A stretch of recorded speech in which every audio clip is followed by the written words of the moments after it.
Hello. How y'all doing? Let me get over this way and get a little warmer. Not bad cold, but it's like 50. Kind of chilly for shorts, but I just felt like putting shorts on and coveralls all day. I want to change, but how y'all doing? I hope y'all are doing wonderful. I hope y'all are doing great because I'm doing great. I feel now pretty confident to say, in my opinion, the number one suspect in this case is now Step Pappy himself, Mr. You know, everybody and we, right? Remember that? But you know what's crazy about all that is what really, I don't think he realized the damages that he did by saying those things, right? I really don't think so.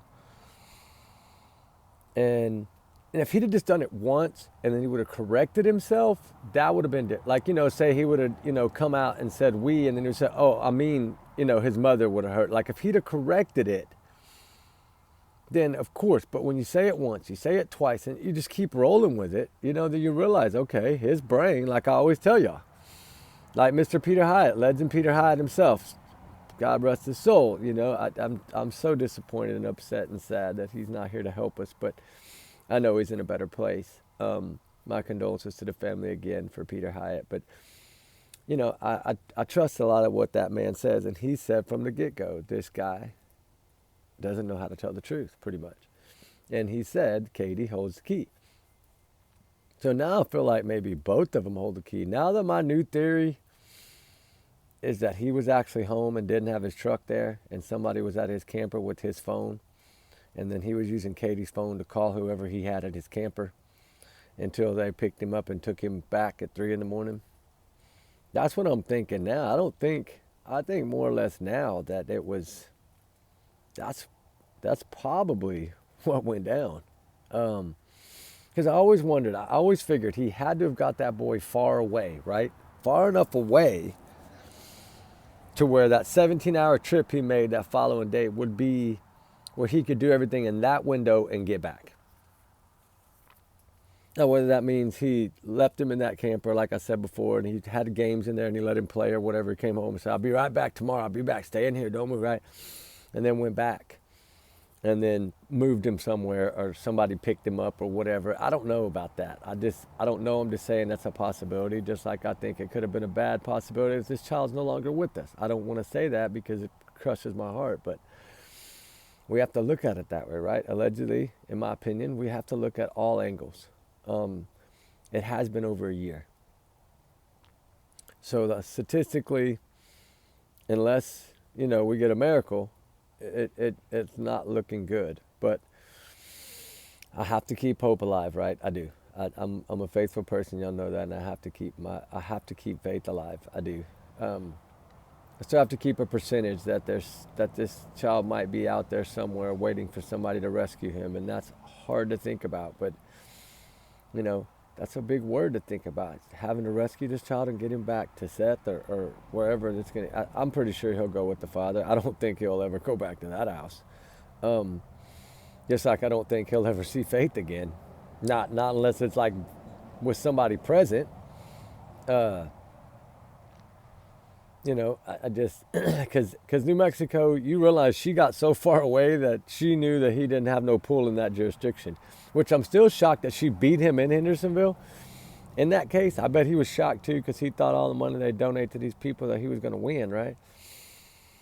And which a few of those names are kind of weird to me. Like, thank y'all for helping me with that. I really do thank y'all for that. But let me go ahead and say, trigger warnings, always, times 100 million in this case. My big alleged bubble, remember? My big alleged bubble. It's my free speech, right? My speculation, my theories, what I think may have happened to Sebastian Wayne Drake Rogers. It's not facts, it's just my theories and my thoughts. Now, some of the stuff we put out is fact. It came out of the father's mouth, came out of the mother's mouth. You can go listen to it for yourselves, right? That stuff is factual if they're telling the truth, right? I mean, it is. That's on them, not on us. We're just sharing what they're saying, right? But, y'all's comments, y'all's alone. Do your own research, people. No, I'm playing. We do our research together because we're a big-hearted little family. And We all care. That's the thing. We care about all these cases. We just happen to be talking a lot about the ones that are right now kind of in the public eye, like Sebastian's, Matty Soto, Idaho 4, Little Dane, Suzanne Simpson, Nikki McCann, the ones that are in the spotlight. Summer Wells, all these, right? That's the ones we're trying to mainly cover right now. We're going to get into a few more this week, something different to shake it up a little bit. But I did notice we grew a few people today, which is very nice because we usually we haven't ever broke the 1,500 mark, right? And now we finally did, right? Oh, what is it, 1550? We haven't broke that 50 mark right in the middle there, the 1550 mark. But, finally we did, so it's good. But I noticed that we get some, we lose some, and that's okay too. That's part of it. Maybe I need to pick up the pace on hit the like button, subscribe, share. Like, I don't really say that to y'all guys because I figure that's y'all's opinion. That's how y'all feel, right? If y'all feel that way, y'all are going to do it. If you don't feel that way, I don't want to force you to do something. That's not fair. That's taking your rights away. We believe in freedom, right? Like our free speech, our rights, right? That's our freedom. That's why we live in America. But, this was really crazy today because I called him earlier. I called my buddy earlier. I told him, my engineer earlier, I was like, man, thank you for listening to that with me. Because he got into it, right? Like, we were listening and he's like, man, back it up, back it up. We just kept going, right? I bet you it took us 3 hours to go through that little clip that we were kind of paying attention to about the doors and the windows, and CPS. Because that's what I was really focused on, was trying to see if what's out there and then what's being put out there on the streets was correct, right? And I'm so glad for these early interviews, right? I always say that, and I know y'all feel the same way, because they hold the answer. Their brain wasn't programmed enough to lie. They were just, some truth would come out with some lies, and that's what's good about it, because those things that come out really show us what we've thought all along, right? A lot of us had thought somehow he was there that night. Now, I've always said he was there that morning because he was seen in the crane. And I know FBI checked that out. So I'm pretty sure, 90% sure he was there that morning in the crane. Like I think that part of it checked out. But now I've always said the weekend, no. I've always felt like he was in Andersonville.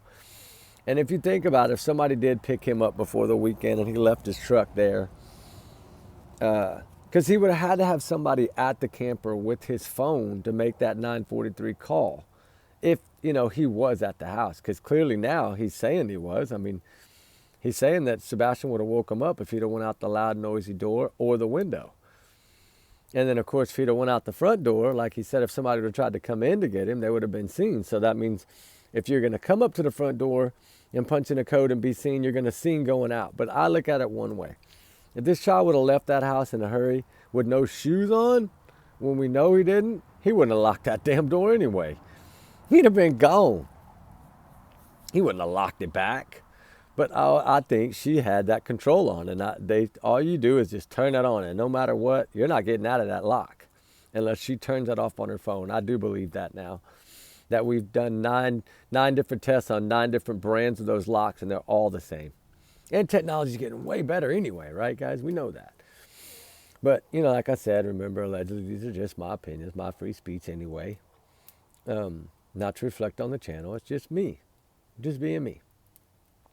And it's just hard to listen to in a way because I always had a little bit in the back of my head thinking, well, maybe this child did walk out that door. But then, it's only like poquito, right? Little 1%. But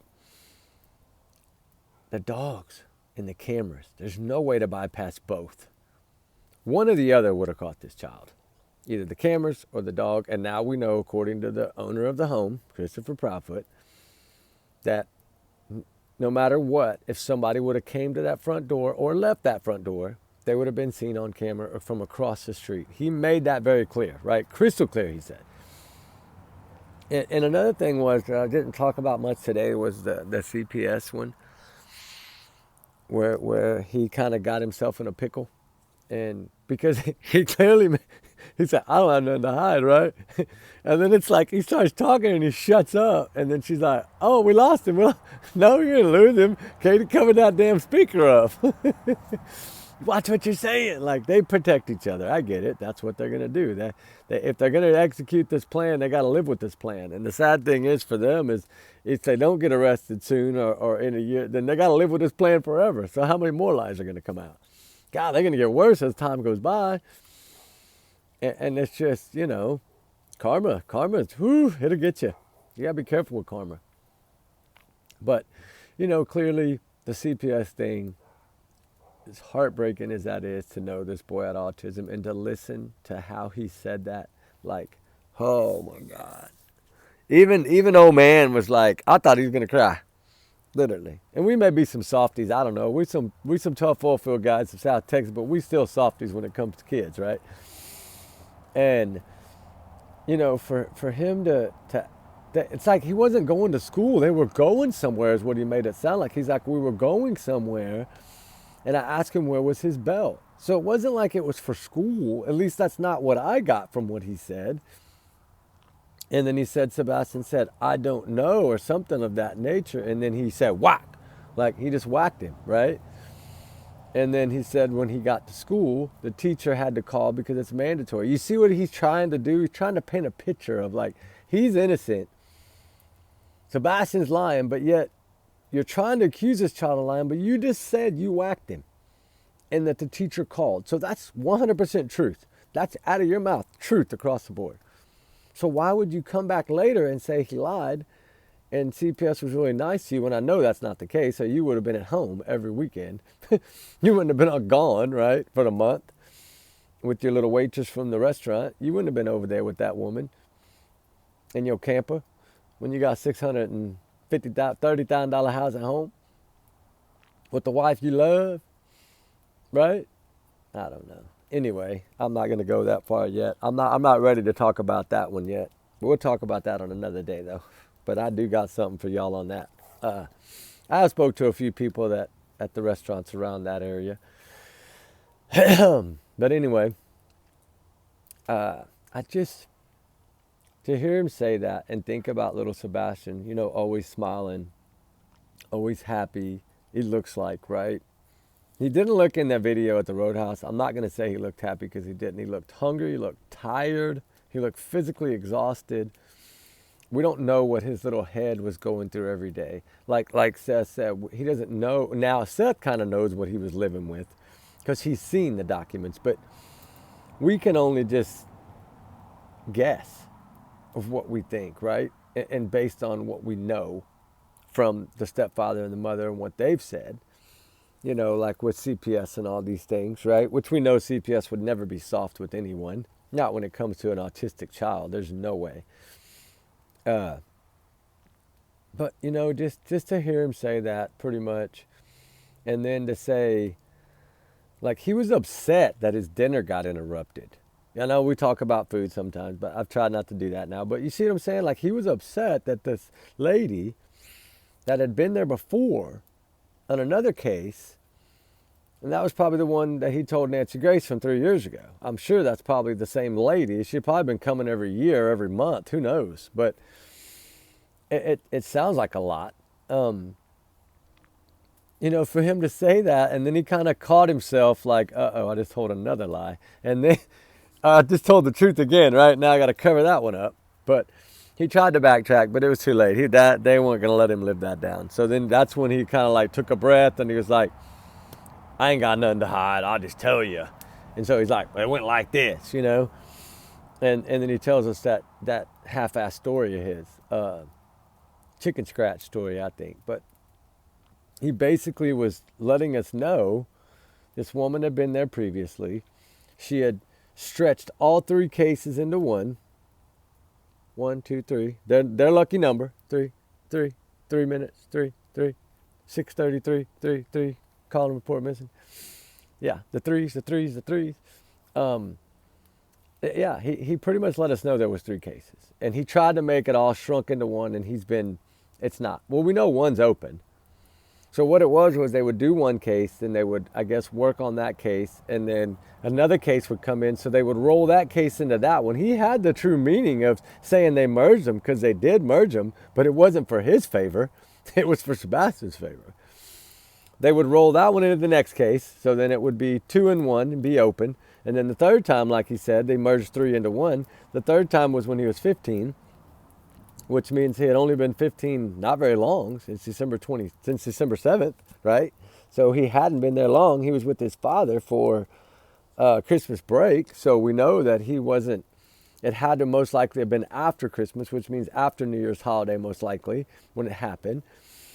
And so, yeah, that was pretty soon. And if you remember, the PI for Seth said, you need to check the month of January. It's going to have some meaning in this case. October, she gave us the months. So I think she knew the month to tell them what to investigate and to look into. But I think law enforcement already knew all about all that. They're not going to tell us that, but they know it.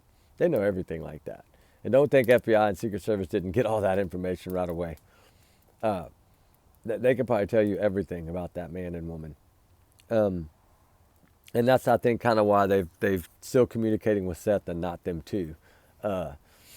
I think they caught on pretty quickly that they were telling a lie. Because I'm telling you, their stories probably don't match, because she changed her story 3 times in 5 days. And don't think they didn't know that, because she's possibly have changed the story 5 times, because whatever she told law enforcement is probably not going to add up to the other 4. You know, Peter Hyatt even talked about it when he had Seth Rogers on there.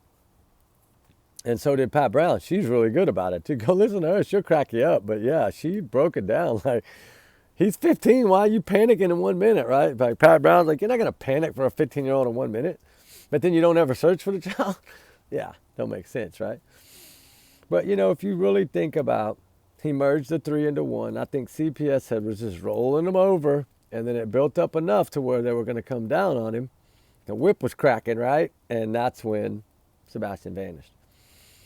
So I'm starting to pull towards more of, it wasn't as much about faith.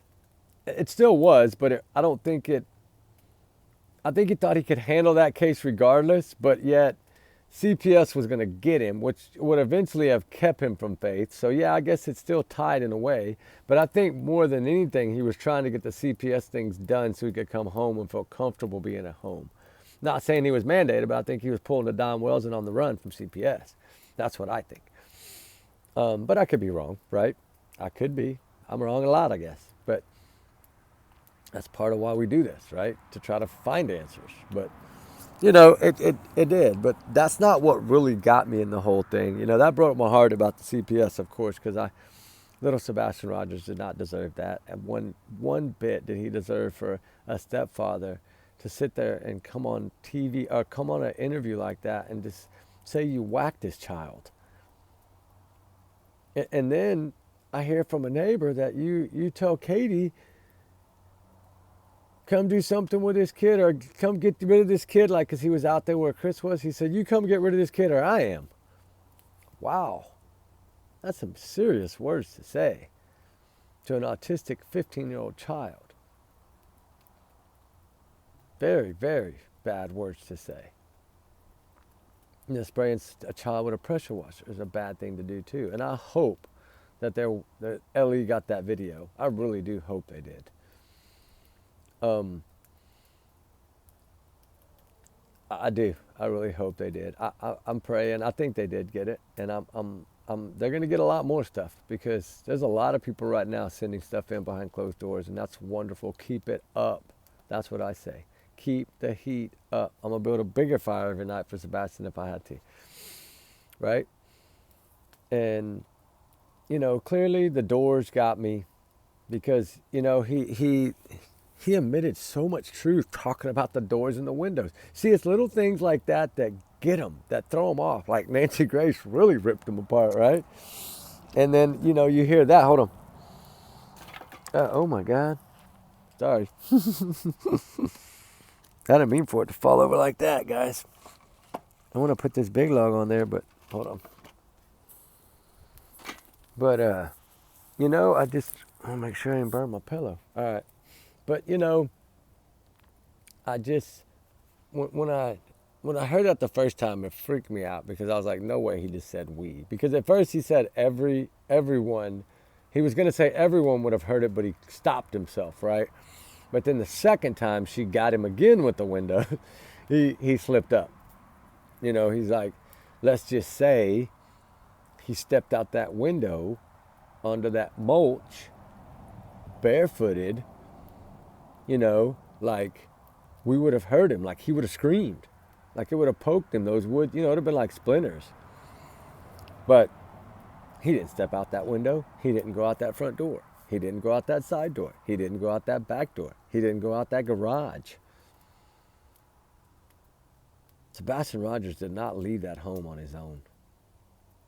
And I think we all know that. The dogs would have followed a trail that would have been a trail if he'd have left that house. I think we know that. And as sad as it is to say, we're just trying to figure out what happened to this child. That's what this case is about. What happened to this child and where is he?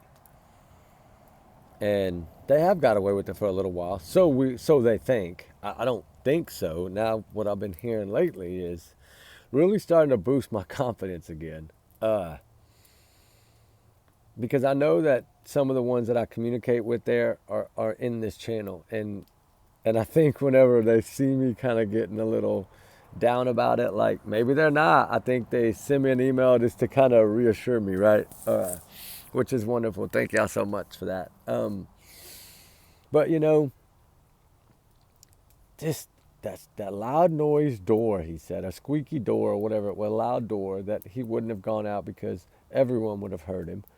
And then the front door. What really got me though about that front door was the way what got him, I think, was that he started talking and then Katie started talking when she doesn't talk much. And I think that threw him off because he was too focused on what she was saying to make sure she wouldn't mess up, that he basically tried to cut her off. Because what she was trying to say was law enforcement, we reviewed everything possible. Like, the front door seemed like the only probable door. That's what Katie said, that he could go out. And then Chris jumps in about the other doors. Why, the back door, no, because it's key lock, right? The other door, key lock. But there's two doors, the front door and then I think the door to the garage, which is loud, according to Christopher, which it's his home. He knows the door's loud and creaky, but he says he wouldn't have gone out that door because everybody would have heard him, right? And then she kind of jumped in again, and then that's when she hit him with the window thing. And then he bounced back, kind of skipped over the window, came back to the front door. And he's like, well, the front door, because he was trying to say my house is being protected. And that's what messed him up too, is because he was saying, I'm not going to tell y'all where all my locks are and what kind of locks I have on my doors, because that's kind of a safety thing, right? And then on top of that is when she had asked a question about somebody, I guess maybe could have got him. And he's like, well, if somebody would have came to the front door to put in the code, they would have been seen on the camera from the neighbor. And he's like, at least a shadow would have been seen. We'd have known somebody was at the front door. You see, he's trying to say my house is good. It's safe. That's what he's trying to paint the picture of. So that's where he lost track of what he was saying. He was more saying, don't tell me my house is not safe, damn it. My house is safe, right? That's what he was trying to say by that. And then in his mind, he was thinking safety, nobody's going to get in my damn house, right? And with that being said, he told the truth, that they would have been seen, which I think is what we knew law enforcement when they said they don't believe this child walked out of that home. They say that for a reason. That's law enforcement. It's because he would have been seen on camera if he'd have went out that front door. So he didn't really tell us anything we didn't already know, but he just clarified it. So in the same sentence, he's saying nobody could have came to the door without being seen, but yet Sebastian could have went out the door without being seen. It don't make sense. I'm sorry, it does not make sense. Because if you can come to the front door, no matter which way you're coming, you're going to be seen. And we also know that the neighbor could see through all the windows in that home when the light was on and see the silhouette with the light off.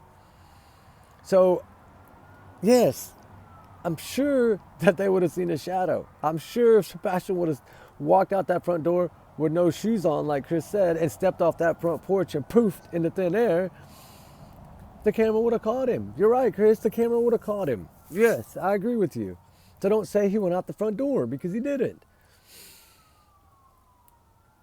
And they're out of options, because they painted this strong picture in the beginning, and they can't break that, because they clearly, oh Lord, y'all hear the ambulance, fire trucks? That's not good. It clearly painted a picture for us. This child's never run away. He's not a loper. He's not a runner. He's not a wanderer. And now, with them saying all that in the beginning and saying it's a mystery, it's going to be studied for years, now you can't go backtracking. So now you're trying to use a video that's been debunked, right? They're grabbing onto that. A poor man walking his damn dog, and you're going to try to say something different. You tell me that they didn't have that dude cleared in the first week, you're wrong. You know they did. But yet a year later, that was their whole thing, was we're going to drop this video and get everybody on our side. They're going to jump on it like they jump on everything that comes out. No, we don't jump on nothing that comes out from y'all. We jump on shit that comes out from everyone else but y'all. We don't pay no mind to what y'all put out. We just look for the lies in what y'all put out. That's all it is, right? Face reality. That's all it is. If you just tell the truth, then I'll be over with. And eventually they will. They can't hold these lies forever. And they might try. They might stand silent like Brian Koberger. Yep, they might. We don't know what they're going to do, but they might do that. But, you know, the thing is we know now so much more. And with him talking about that window, well, that, shout out to her for getting him, because boom, boom, when you ask it back to back like that, like Nancy Grace does, bam, like he was like, okay, you're going to ask me this damn again? And then he gets like mad and angry, and then he comes out with it. And she knew what she was doing. And that's good that she did that, because at first it wasn't like that. But then the second time you come out with it, well, let's just, you know, like a hypothetically, or let's just say, he said, let's just say he stepped out that window with no shoes, barefooted, into the mulch, right? We would have heard him. And what was crazy is that he didn't, she caught it, the host of the show caught it before he realized what he did. And then he tried to play it off and laugh about it. Oh, camera would have caught him, camera. Like, he tried to flip it real quick, but it was already done. The demo was already done. You know, that'd be like saying, nope, I didn't touch that. And then a year later, they say, you stole that, didn't you? No. And then all of a sudden, well, yeah, I did, right? That's kind of what he just did. And there's no coming back from it now. It's out. And it's been out. Just not really everybody has spread it like we should be spreading it, right? Because when I figure something out like that, and I learn something like that, and I'm able to go see it for myself and know firsthand that it was said, I'm going to push it. Y'all know me. And I don't shut up about it. I keep on pushing. Energizer Bunny, keep pushing, right? It's all about Sebastian. That's what it's about. And any of these little things that might put a piece of the puzzle to what they already have, right?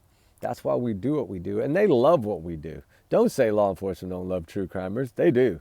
Because sometimes we find little things that their guys don't even find, because they're doing on the ground investigation, old-fashioned police work. They don't have time to go watch all these YouTubes, right? And all these podcasts. They don't. And they're worried about finding this child immediately. They don't have time to do this. That's money to them. It costs a lot of money. So they allow us to break it all down, right? And then go with tips. That's a tip, right? When you can break these things down and send it in and say, hey, go check this out. Here's the timestamp, which is what I always do. Timestamp on this video, on this day, put out by this person. Go to this timestamp, play it from here to here. Go to this timestamp, play it from here to here. Please look at it. And that's it. Send it in. Email it in. It's just a tip. All it is a tip. And all these little tips that come in, which are dwindling now, but, you know, we got to get back on them again. And that's why I'm breaking down all these, try to keep tips going at least once a week, popping tips in there, at least one. just to try to get things going to where they keep this thing in the forefront. And that's what it's about, keeping it in the forefront. Like Summer Wells, I'm pushing that again, right? We're going to do that big search there. I knew if I started planning this big search, then it would bring it back out. I'm praying that it'll bring it back out. I'm praying that these other people in true crime world will start talking about it a little more and get it back out there again. Because little Summer still, she needs to be found too. Just like all of them do. Little Dane, all of them need to be found.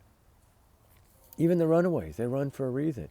Because y'all going to tell me a lot of people don't want to support runaways, right? Or cover runaways. Think about this. If Sebastian Rogers did run away, y'all don't want to cover him? That's not fair. Because he ran for a reason. If he'd have ran, he ran for a reason. Look at the CPS. Look at the evilness, right? That's why he would have ran. But we know he didn't step out the window and step in the mulch because they would have heard him and he would have been seen on camera. We know he didn't go out the noisy door because he'd have been seen on camera and everyone would have heard him. And then we know he didn't go out the front door because nobody could even come in the front door without being seen. So there you go. How did he get out the house? That's the question I have. If you're going to tell me all those things, then tell me how he got out the house. Because now you can't tell me the front door because I know that's You can't tell me the windows. You can't tell me the squeaky loud door. You told me already you can't go out the back door. So where else? How else did he sprout wings and fly out the skylight? I don't know.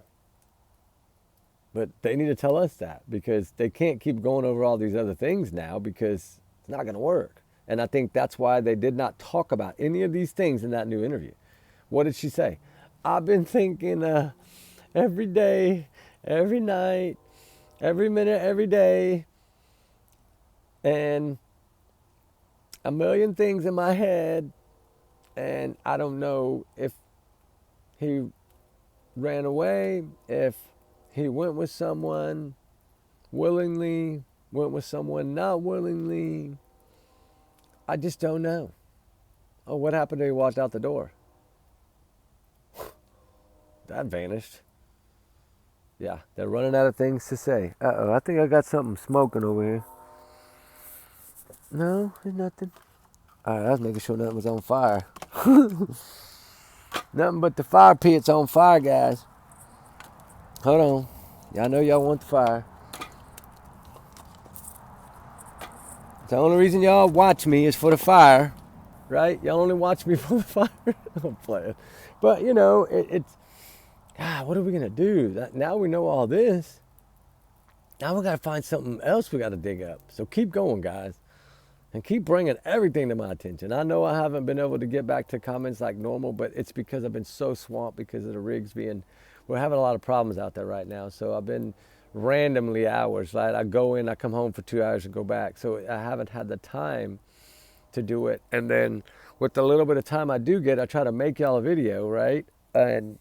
Or research a little bit. So I will catch up when I get the next few days that I can just actually be off. And then I'll start getting back to all y'all's comments. I'm so sorry because normally I get back to y'all right away within minutes. I just have not been able to do that lately. I'm really sorry. I'm slacking. Sorry. Please forgive me. But yes, I mean, come on, guys. You know, that that Tinkerbell video holds the key in my book now more than ever. And like I said the other day, it's not debunked for a reason. So is that a cousin, a sister, who picked him up and took him back to Memphis? That's what I want to know. And Katie ran back to the house. So I want to know who... We know where Katie was. She ran back to the backyard and back into the back door and locked it with the key and went inside. And that's why all the doors are locked the next morning, because she was the only one there. So when Chris left at like 3 in the morning, she locked everything up, right? That's why all the doors were locked. And that's what I'm going to go with. So either they got him out of that house after the roadhouse or at 3 in the morning. But I think law enforcement would say the 26th instead of the 25th. That's why I think somehow... But it could have been right after dark too, right? He knew where to go to avoid all those cameras, right? So he knew how to get him out of there. if he went out another way and then went and took him somewhere and then came back and then whoever picked him up at 3 in the morning and took him back to Memphis. I don't know. It's going to be something like that, but I'm going to work on it a little more because this threw a wrench into kind of a lot of what I thought. So now that it's been vetted pretty much that he, out of his own words, that we know he couldn't have got out of that home on his own, we got to figure it out now. Anyway, guys, justice for Sebastian Rogers always. Let's keep up the fight for this young man. CPS, all these things involved. Suspect number one now. They're both my number one suspect now. And I think that's probably their suspects as well. I know they're saying it's not criminal, but they're not going to tell us it's criminal because they don't want to spook anybody. If this child is still alive, they don't want somebody to hurt this child. That's what I told you. I think that's why they haven't made an arrest yet, is because they're trying to make sure and confirm if he is alive, they got to get him first, because if they arrest those two, whoever has that child is most likely going to make him really disappear. So in a way, the non-arrest right now is a good thing if Sebastian is put up somewhere, because that would keep it from him at least being harmed, right? And so that's what we got to focus on, trying to break it down now and see where they could have took this kid and where he is. So till tomorrow, we love y'all guys. We'll talk soon. Be good, be safe. We got to cover some other cases tonight, so get ready for a lot of fire chat tonight, guys. We love y'all guys, and we'll talk on the next one. Remember, allegedly, these are my opinions, my bubble, my free speech, not to reflect channel. Y'all's comments, y'all's alone, not to reflect channel. We do our research together because we're a big heart, little family. Trigger warnings always. Prayers for all the missing, all the runaways. They run for a reason. Remember that. They run for a reason. All right, guys. And one more time, my condolences to the family of Peter F. Hyatt. A true legend to me in statement analysis. And he's greatly going to be missed in the true crime world for sure. So my condolences to his family. Guys, we'll see y'all later on. All right? We love y'all guys. Hey, hit the like button. Bye.